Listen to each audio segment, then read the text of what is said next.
काकी। उस दिन बड़े सवेरे श्यामू की नींद खुली तो उसने देखा घर में कोहराम मचा हुआ है। उसकी माँ नीचे से ऊपर तक एक कपड़ा ओढ़े हुए कंबल पर भूमि शयन कर रही है और घर के सब लोग उसे घेर कर बैठे बड़े करुण ढंग से विलाप कर रहे हैं। लोग जब उमा को शमशान ले जाने के लिए उठाकर ले जाने लगे तब श्यामू ने बड़ा उपद्रव मचाया। लोगों के हाथ से छूटकर वह उमा के ऊपर जा गिरा। बोला, काकी सो रही हैं, उन्हें इस तरह उठाकर कहाँ लिए जा रहे हो? मैं न जाने दूंगा। लोग बड़ी कठिनता से उसे हटा पाए। काकी के देह संस्कार में उसे नहीं जाने दिया। एक दासी राम राम करके उसे घर पर ही संभाले रही। यद्यपि बुद्धिमान गुरुजनों ने उसे विश्वास दिलाया कि उसकी काकी उसके मामा के यहाँ गई है, परंतु असत्य के आवरण में बहुत समय तक छिपा न रह सका। आसपास के अबोध बालकों के मुँह से ही वह प्रकट हो गया। यह बात उससे छिपी न रह सकी कि काकी कहीं नहीं ऊपर राम के यहाँ गई हैं। काकी के लिए कई दिन तक लगातार रोते रोते उसका रुदन तो क्रमशः शांत हो गया, परंतु शोक शांत न हो सका। वर्षा के अनंतर 1-2 दिन में ही पृथ्वी के ऊपर का पानी तो अगोचर हो जाता है, परंतु भीतर ही भीतर उसकी आर्द्रता जैसे बहुत दिनों तक बनी रहती है, वैसे ही उसके अंतःस्थल में वह शोक जाकर बस गया था। वह प्रायः अकेला बैठा बैठा शून्य मन से आकाश की ओर ताका करता। एक दिन उसने ऊपर आसमान में पतंग उड़ती देखी। न जाने क्या सोचकर उसका हृदय एकदम खिल उठा। विश्वेश्वर के पास जाकर बोला, काका मुझे एक पतंग मंगा दो।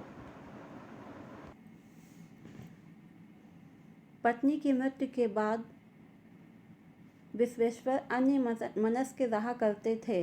अच्छा मंगा दूंगा कहकर वे उदास भाव से कहीं और चले गए। श्यामू पतंग के लिए बहुत उत्कंठित था। वह अपनी इच्छा किसी तरह रोक न सका। एक जगह खूंटी पर विश्वेश्वर का कोट टंगा हुआ था। इधर उधर देखकर उसने एक स्टूल सरकाकर रखा और ऊपर चढ़कर कोट की जेबें टटोली। उनमें से एक चवन्नी का आविष्कार करके वह तुरंत वहाँ से भाग गया।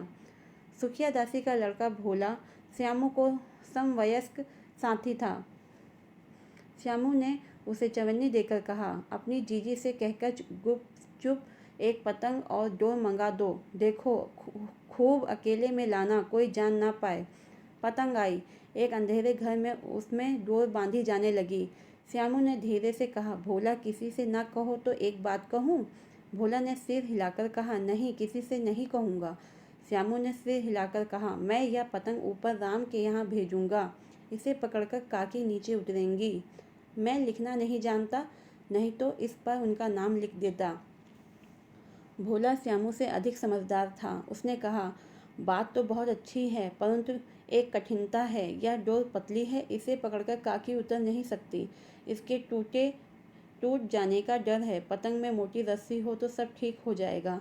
श्यामू गंभीर हो गया। मतलब यह कि बात लाख रुपए की सुझाई गई है, परंतु कठिनता यह थी कि मोटी रस्सी कैसे मंगाई जाए। पास में दाम है नहीं, और घर के जो आदमी उसकी काकी को बिना दया माया के जला आए हैं, वे उसे इस काम के लिए कुछ नहीं देंगे। उस दिन श्यामू को चिंता के मारे बड़ी रात तक नींद नहीं आई। पहले दिन की तरकीब से दूसरे दिन उसने विश्वेश्वर के कोट से 1 रुपया निकाला, ले जाकर भोला को दिया और बोला, देख भोला, किसी को मालूम न होने पाए, अच्छी अच्छी 2 रस्सियाँ मंगा दे। एक रस्सी ओछी पड़ेगी। जवाहर भैया से मैं एक कागज़ पे काकी लिखवा रखूँगा। नाम की चिट रहेगी तो पतंग उन्हीं के पास पहुँच जाएगी। 2 घंटे बाद प्रफुल्ल मन से श्यामू और भोला अंधेरी कोठरी में बैठे बैठे पतंग में रस्सी बांध रहे थे। अकस्मात शुभ कार्य में विघ्न की तरह उग्र रूप धारण किए हुए विश्वेश्वर वहां आ घुसे। भोला और श्यामू को धमकाकर बोले, तुमने हमारे कोट से रुपया निकाला है? भोला शक पकाकर एक डांट में ही मुखबिर हो गया। बोला, श्यामू भैया ने रस्सी और पतंग मंगाने के लिए निकाला था। विश्वेश्वर ने श्यामू को 2 तमाचे जड़कर कहा, चोरी सीखकर जेल जाएगा? अच्छा तुझे आज अच्छी तरह समझाता हूँ। यह कहकर फिर तमाचे जड़े और कान मलने के बाद पतंग फाड़ डाली। अब रस्सियों की ओर देखकर कहा, ये किसने मंगाई? भोला ने कहा, इन्होंने मंगाई थी। कहते थे इनसे पतंग तानकर काकी को राम के यहाँ से नीचे उतारेंगे। विश्वेश्वर हतबुद्धि होकर वहीं खड़े रहे। उन्होंने फटी हुई पतंग उठाकर देखी। उस चिपके हुए कागज पे लिखा हुआ था, काकी। सिया राम शरण गुप्त द्वारा रचित।